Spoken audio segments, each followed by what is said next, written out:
Mani sauc Inese Elizabete, un šodien vēlos pastāstīt par mūsu radīto dizaina studiju ESETI, kā arī mūsu darbības stilu un dažiem projektiem. Kā mēs sākam darboties? Sākām ar ļoti lielu vēlmi, ar ļoti lielu entuziasmu, pilnīgi no nulles pirmskrīzes periodā, sapulcinot ap sevi interesantus radošus cilvēkus un ar milzīgu vēlmi darboties intīmā gaisotnē tieši ar privātajiem objektiem. Tā ir mūsu dizaina studija. Tā kā mēs veiksmīgi ar vīru atradām viens otru, es esmu aizkaru dizainere un viņš ir mēbeļu dizainers. Kopā mums sanāca ļoti lielisks tandēms, tāpēc savā studijā mēs varam piedāvāt diezgan plašu dizaina priekšmetu spektru.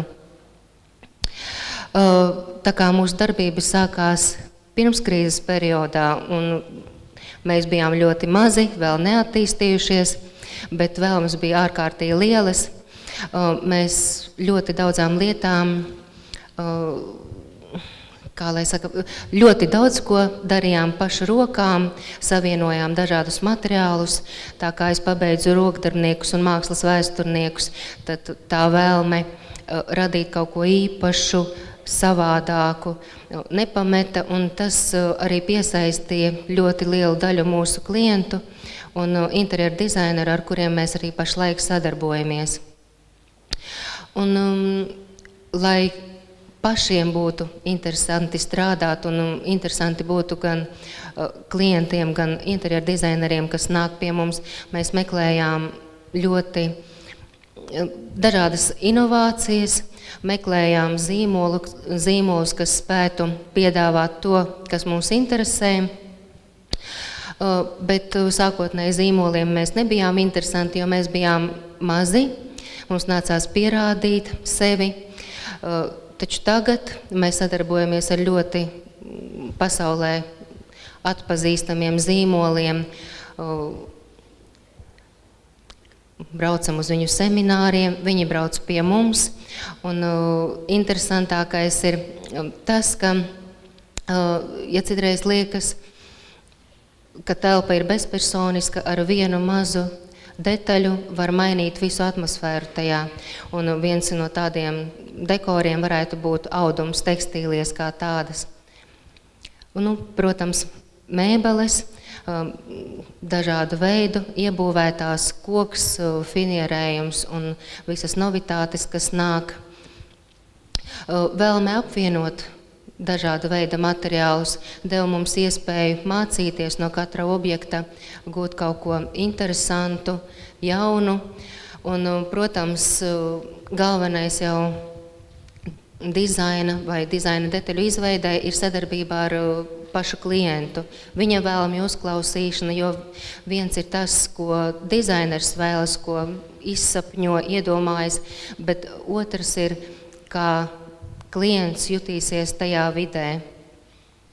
Tāpēc mēs meklējām ļoti daudz dažādus izteiksmes līdzekļus, un, ja piemēram tāda mēbele kā iebūvētais skapis ar bīdāmām durvīm, ir tā kā noiet setups un varbūt daudziem dizaineriem ir apnicis, tad mēs meklējam tieši ļoti dažādus risinājumus fasādēm. Dabīgās šķiedras, līmējam audumus, zīdus apgleznojam.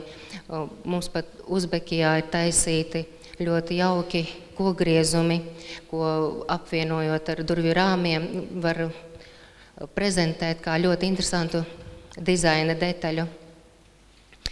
Un sadarbībā ar Maskavas dizaineriem, kam ir apnikušas standarta lietas, un viņi tā kā vēlējās, lai mēs atrodam jaunus materiālus, jaunas tendences, mēs braucām gan uz ārzemēm, pie sadarbības partneriem meklēt dažādas idejas, izmantojām projektos vecinātos spoguļus ar dažādām faktūrām, nokrāsām, jauno tehnoloģiju audumus, kas īstenībā ir ārkārtīgi interesanta lieta, jo tādus brīnumus, kā tagad jaunās tehnoloģijas piedāvā, piemēram, dziedošie audumi, kas saskarē ar vēju, izdot interesantas skaņas. Lints ar dažādiem zelta spīdumiem, ko mēs varbūt arī apģērbos ļoti bieži redzam, 3D aizskari un tā tālāk. Mums ir tas prieks katru interesanto detaļu iekļaut objektos un parādīt, izcelt kā kaut ko īpašu. Un, protams, tās visas iedvesmas, braukājot pa pasauli, meklējot gan jaunus izteiksmes līdzekļus, materiālos, stilos, savienojumos, jo mums ir ārkārtīgi svarīgi tieši tā niansētība, faktūra daudzveidība. Un, protams, kas pašlaik ir ārkārtīgi modē, ka daba ienāk mājās, gan tapetēs, gan audumos, gan dabīgajās šķiedrās. Lints. Un tagad jau kodināts tik labā mērā, ka ļoti daudz funkcionāls un nebalo un dažādi printi iespējamie un ārkārtīgi interesantas tehnoloģijas. Un, protams, veidojot interjeru, mums ir ārkārtīgi svarīga pati tā noskaņa, pati telpas filozofija. Mēs ļoti cienam telpu, cilvēku, kas pie mums nāk pēc padomiem, un kopējā sadarbībā vēlamies radīt vidi komfortablu tieši viņam.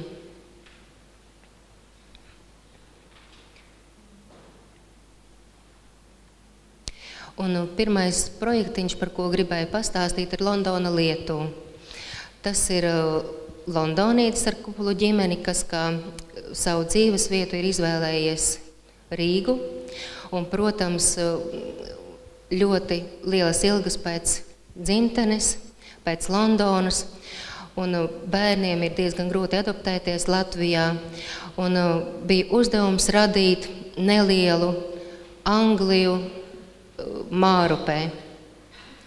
Gan toņos, gan visā tajā atmosfērā, bet bija nosacījums, ka dzīvoklī valda pilnīgs minimālisms. Tā kā māja bija renovēta, mums nācās sadzīvot ar ļoti daudzām lietām, kas bija iepriekš jau veiktas, apstrādāt un apdarināt. Tā ir vizualizācija virtuvei, kas skaitās tā kā gudrā virtuve, bez rokturiem, bez jebkāda veida dekorācijām. Tas ir gatavais projektiņš ar sajūtu, ka viss ir gaisīgs un lido ar akmeni un modernajām materiāliem.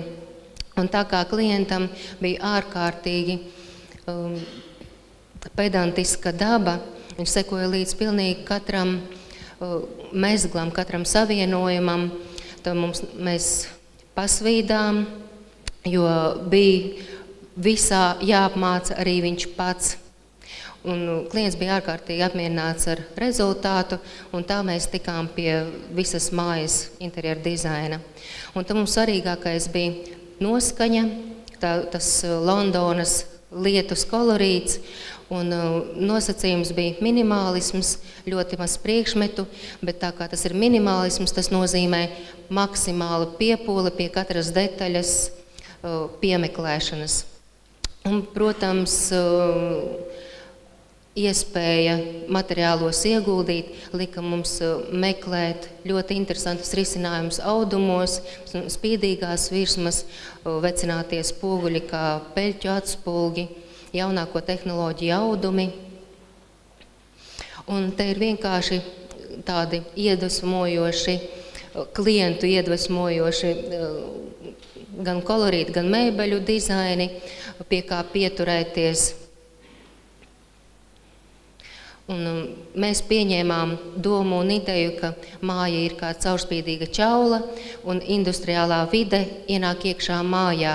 Ir lakoniskas formas, betons, metāls, interesanti krāsu salikumi un minimāls, bet funkcionāls mēbeles. Istaba bija daudz, māja liela, un katrai istabai vajadzēja savādāku risinājumu, un mēs dabūjām nopūlēties tieši ar iebūvēto mēbeļu fasādēm, jo tā kā redzamam praktiski nedrīkstēja būt gandrīz nekam, tad ļoti svarīgi bija tieši mēbele, kas nav pamanāma. Un tad mēs spēlējāmies ar variantiem bīdāmo durvju fasādēs, kur mēs izmantojām gan ādu, gan kokgriezumus, dažādas spīdīgas virsmas. Tā ir atkal nākamā telpa ar 3D audumiem, dažādām struktūrām, faktūrām. Te ir tas drūmais Londonas tāda gaisotne, bet vienā brīdī mums likās, ka tas tā kā ļoti bezpersoniski un vēsi, bet tā kā mājā ieskrēja viņu 3 bērneļi un viņi paši, tad tā vide tik ārkārtīgi atdzīvojās, ka es sapratu, ka jā, ka šis interjers ir domāts tieši viņiem. Tur nav nekas augsts, viņi paši ar savu personību aizpilda visu pārējo telpu. Un te atkal dažāda veida faktūras un risinājumi. Un, protams, bija dažāda veida arī grūtības, jo tā kā mēs ienācām jau pusgatavā mājā ar siltinātām grīdām un sienām, tad dizainiskas trepes uz bēniņiem, piemēram, uztaisīt, ņemot vērā, ka nedrīkst stiprināt ne pie grīdām, ne pie sienām, bija diezgan problemātiski, un mēs katru detaļu ļoti cītīgi pārdomājām, un klients ļoti visam sekoja līdzi, un tas pedantisms lika atteikties vēl un vēl no vairākām detaļām, kas mūsu darbu padarīja sarežģītāku, bet mēs esam kļuvuši daudz gudrāki. Te atkal dažādi varianti, un protams, gudrā māja, londoniešu sapņu māja, visi aizskari arī uz elektrības ar pulti vadāmi. Pienāca rīts, es vēlos celties, piespiežu podziņu, visi aizskari paceļās augšā. Un otrs klientiņš atkal ir Vidusjūras klusuma atklāsme, mūsu latviešu ļoti feina meitene, kas dzīvo Maskavas rajonā, un kuras vēlme bija radīt savu vidi no veca dzīvokļa sava, uztapināt kaut ko jaunu, savu vietu, kur brīvi elpot. Un tā kā meitene ļoti vējaina, ceļot mīloša, mēs tajā pārdomu kokteilī visu laiku šķetinājām, kāds būs tas stils, kāda virzība, kādā vidē viņa justos labi. Un tas secinājām, ka viņa vislabāk jūtas pie jūras, Vidusjūrā, Itālijā, Venēcijā, un tad mēs paņēmām nedaudz vēsi pelēkos Vidusjūras pasteļtoņus un realizējām objektiņu, kas neietver sevī miljonus, bet rada mājīgu atmosfēru. Un, protams, mums bija svarīgs piedzīvojuma gars, jo meitene ir jauna, viņai vajag vietu gan atpūtai, gan darbam, gan saldam miegam.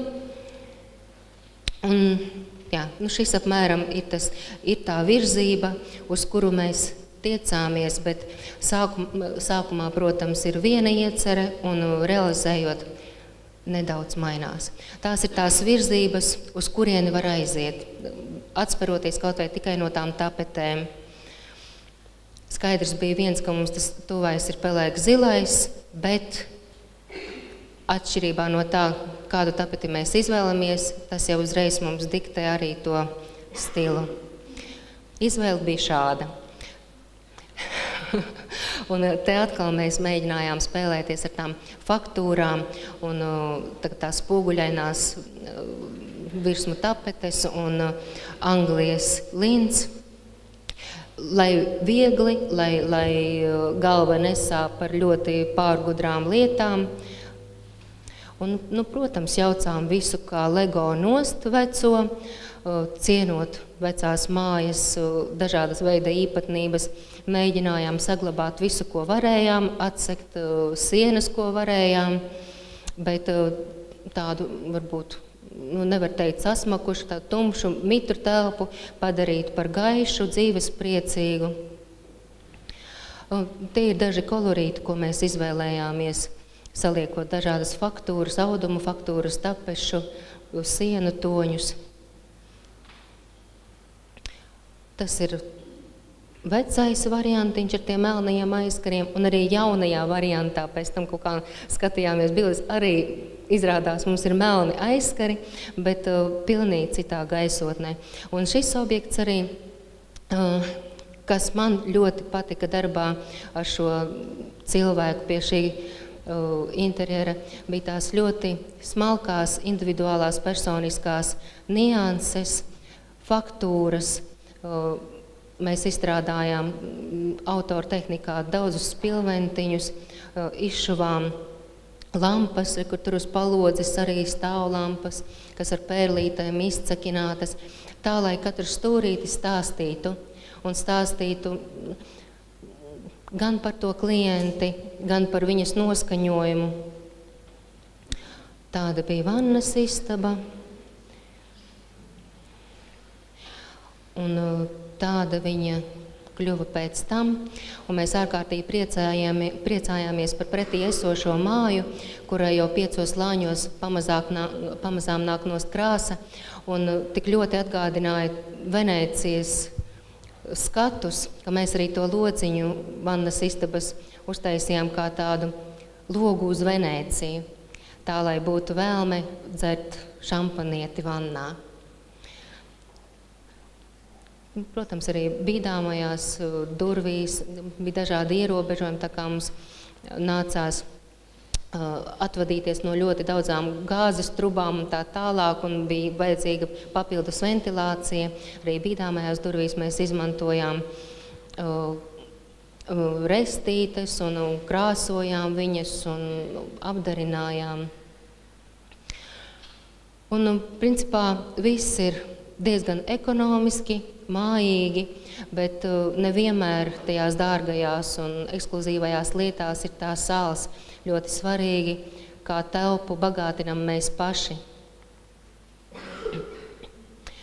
Un tas, ka man kliente agri no rīta uzrakstīja e-mailā vēstuli, Inese, mēs ar draugiem visu vakaru notusējām un tik ļoti priecājāmies, mums tik ļoti labi šajās telpās, ka es sapratu, ka tas ir tik ļoti feins kompliments.